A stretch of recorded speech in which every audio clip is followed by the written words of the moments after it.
thanks for agreeing to set up this interview. As you know, we only have a short amount of time, so let's go ahead and get started right away. Now, I know that you've been involved in some work on community issues. Can you tell me what attracted you to the community issue that you chose at the beginning of the semester? Well, Dr. Tillman, I'm really excited to know that you're interested in our community.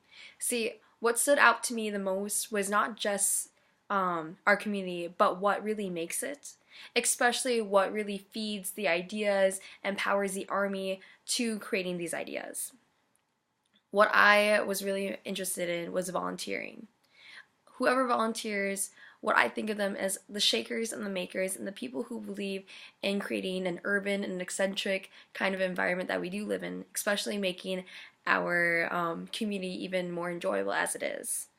I believe that these kind of people are the ones that not only believe that it is a civic duty, but they do believe in the small little acts of kindness by taking time out of their day to improve not only someone else's, but to improve a better form of living. With that, with volunteering, it not only gives you a sense of pride, but it makes you happier. Because you feel happier, it creates confidence in the achievements that you do create within Fargo-Moorhead area, for instance.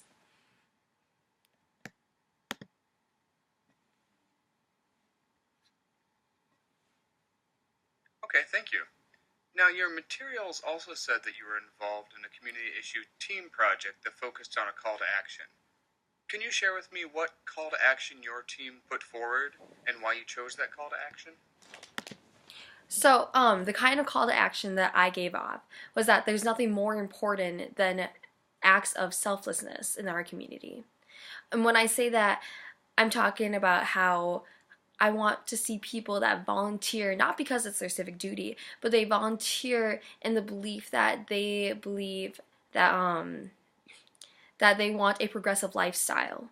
And when I say progressive lifestyle, I mean that they don't think that others will fulfill duties will wait for others to fulfill the duties, but they want to be the ones to step up to the challenge. This is what I challenge other people to do, is to be the bigger person, the person that we've always needed.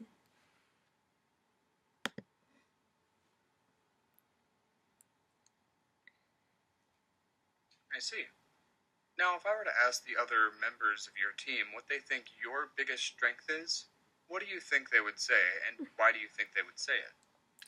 So, a huge thing with me, with all the offices I've held, with all the events that I've participated and volunteered at, is that what I've heard the most was that I'm passionate.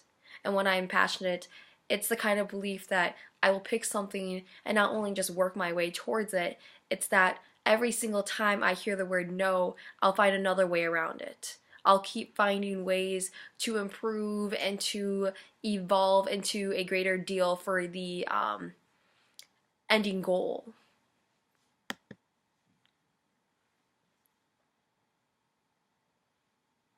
Okay, great. What for you was the most challenging thing about working with your team? Honestly, what's really challenging is that I know that we all have really unique schedules, let's say.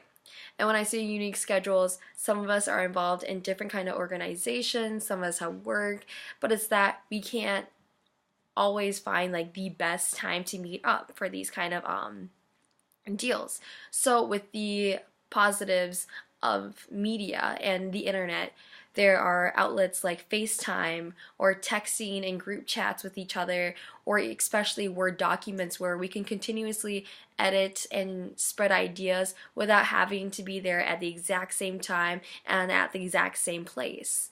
It gives us a lot of leeway in order to still create a really a great product, but especially the fact that we can build together a portfolio of what we can improve and what we kind of stand for.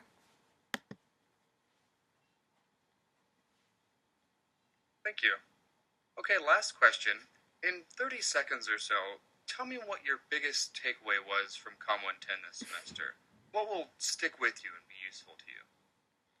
So honestly, one of my biggest takeaways with Comm110 is that I have always struggled with informatives. And when I say I've always struggled with informatives, it's that I unfortunately have very biased opinions, and it does lead back to what I said earlier about passion.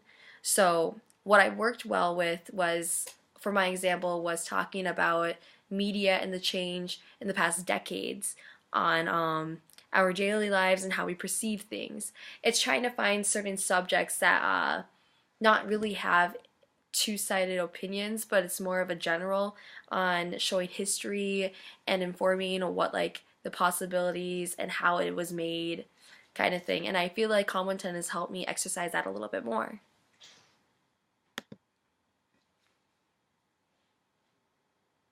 All right. Well, thank you so much for taking the time to talk with me. We'll probably be in touch with you in the next few weeks or so. Take care. Here, thank you so much for having me.